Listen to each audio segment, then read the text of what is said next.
What are you guys sniffing at? All right, come on, guys, let's go. Okay, so I was playing around on my website last night, and I was looking at the video. That's a stock video that comes with the base site that I just wanted a presence. I'm not selling anything, and I know that I went ahead and started to do a thing about how this is going to be a content channel. One of these days, when I get out there and actually do something, just still been busy with other things, which isn't bad because for me, making knives and engaging in such circles is not profitable for me traditionally. Paid for my grinder, but there's better avenues. Anyway, I thought about what if I actually did start selling and making knives, and what if I just made a quick, like I did before, just a quick run of single fixed blade type knives, just to because that's what I first did. Is I just made a knife. I learned from some people on here on YouTube who made a series of little fixed bladed knives. I thought, well, I'll just make a series of knives and like they did and run and put them on the market, and they did rather well. I'm thinking, what if I just go ahead and put a couple things out, sell them? So I don't know. We'll see what happens. Oh God, get up. You're tangled in the rope now. Try to get your sister's harness undone. Okay, here we go. You're like rolling around the grass. I know. Okay, I thought about doing this, so I looked online and I said, well, okay, I'll make my own video. So I just took some video and I was editing it. I got a little montage of just some oddball crap that I shot last winter, and the new setup and me renovating it and all that. And it's like $7 to buy the video membership on a video site. And I might pay it. It's like $81 total. I'm only gonna put video up just for the site. I'm not gonna try to actually sell or make a presence on this other platform. But I thought about doing it. I just on my website I have a little bit of gussied up a bit. Get a little gussied up. I thought about just maybe putting in some video. I didn't really care for the music that they hosted. Maybe the options change. I really don't want music. I just kind of like it when the site just has a video running in the background, or even just a picture. That's kind of what I like. Just a kind of a semi-slowed video running in the background. But I might do that. I might actually put maybe a couple pieces up and see if they sell. And it might be rather interesting. It at least gets me working on in a direction. It at least gets me working on in a direction. I'm forced to go out and make some blades. I'm forced to go out, make them marketable, and then potentially sell them. And I thought about switching also to electrical heat treating.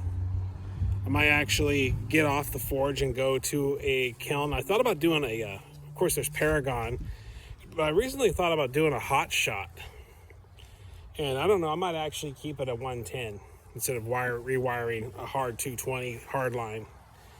I might actually do a 110 system to get in the game. Give me a little more precision and controllability on those thermal cycles. It might work pretty good. Is that the right word? Heat cycles, thermal cycles? I don't know. But it might give me a little more controllability instead of saying, oh, here's the color I want, dunk it in the oil. I mean, it's worked for me this long, but I think it would be kind of neat to have a timed, digital time system that I can kind of walk away for a while and run it. I'm just curious about what the power consumption's like on one of those. there's guys that have been using them for years. Then I met one guy at a show one time.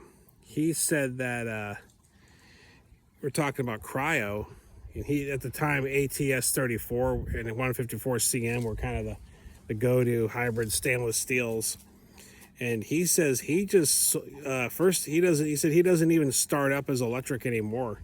He just solely uses cryo treatment for the overall hardening and everything. He doesn't even heat treat. He just basically gives it a good cryo dunk and runs it like that, and then pulls them out and doesn't even. He said he hasn't started his kiln in years. This was back in 2002. So this is 22 years ago. This guy was telling me this. So I never heard of that, because most makers I see will do a heat followed by an air or an aluminum plate quench. Once it's room temp, then they'll move over and do a cryo or send out for cryo. So I don't know, but he was claiming to just use a cryo just for the sole treatment on his steel to harden it. That's what he claimed. So I don't know. Interesting stuff. And I got my my tap station set up. I love my tap station. I actually used it for the first time recently. I ran I had to replace a pin on my door, and so the little metal pieces are just kind of hard to fit on there. So I found an old bearing spacer from a skateboard wheel, and used the tap to thread it. It worked pretty good, and so can't complain about that. And it's been going pretty good. Tap station's been working very good. Just runs through and does the whole shebang.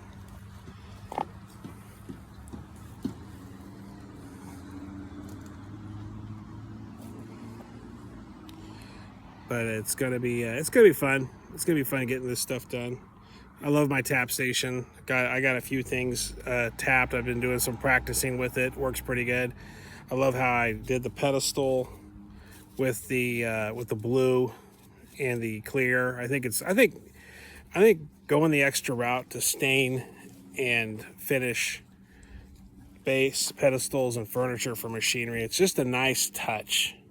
Even if there isn't any fine woodworking being done or inlays or anything like that, and no artisan woodworking. It's not a multi inlay cutting board or anything fancy like that. But I think it's just nice to do a little bit of finishing, just to make things look nice instead of leaving them rickety.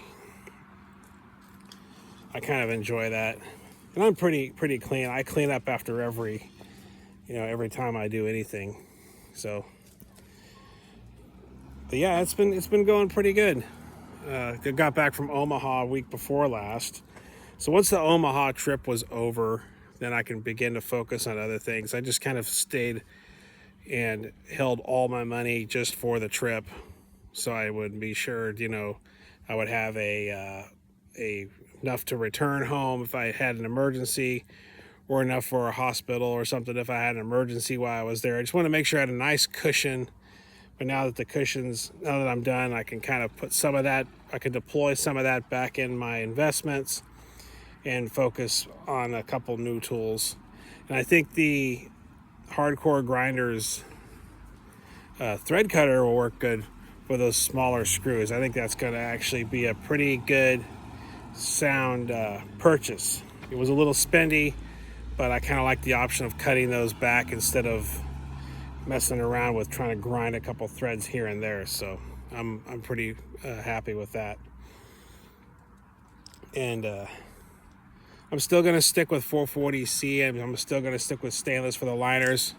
I'm still kind of reluctant to make anything fixed blade, because I just want to make sure that I have a I just want to do liner locks, and the biggest hurdle is getting out and firing up that lathe, and getting accustomed to running that lathe, that Wen lathe that I bought. The lathe is what I gotta get used to. I got to learn the return cycle. I want to do my own fasteners. So I don't think I'm going to be doing titanium fasteners, but I'm probably going to be doing like a stainless steel fastener.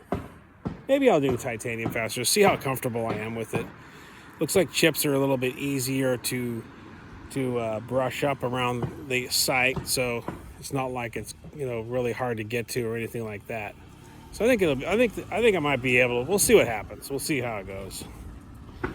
I think most people are. I don't think most companies are doing stainless steel pivot pins and stuff. So I want to do mainly pivot pins and thumb studs and standoffs. And and I have to admit, some of these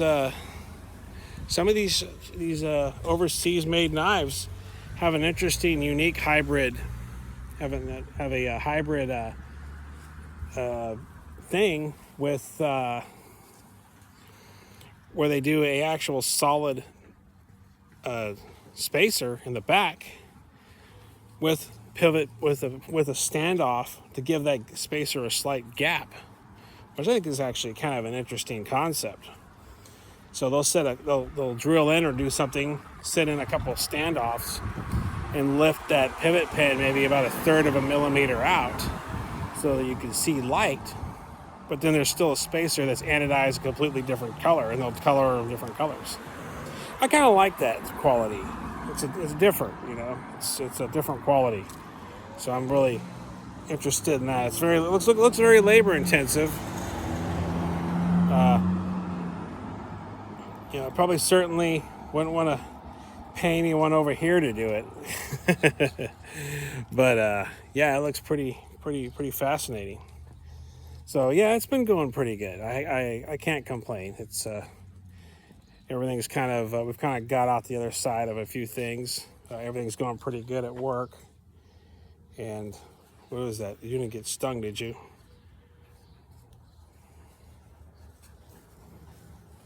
No, okay, I don't think they got through the fur. Gotta be careful, there's bees out here. Looking at the dogs here.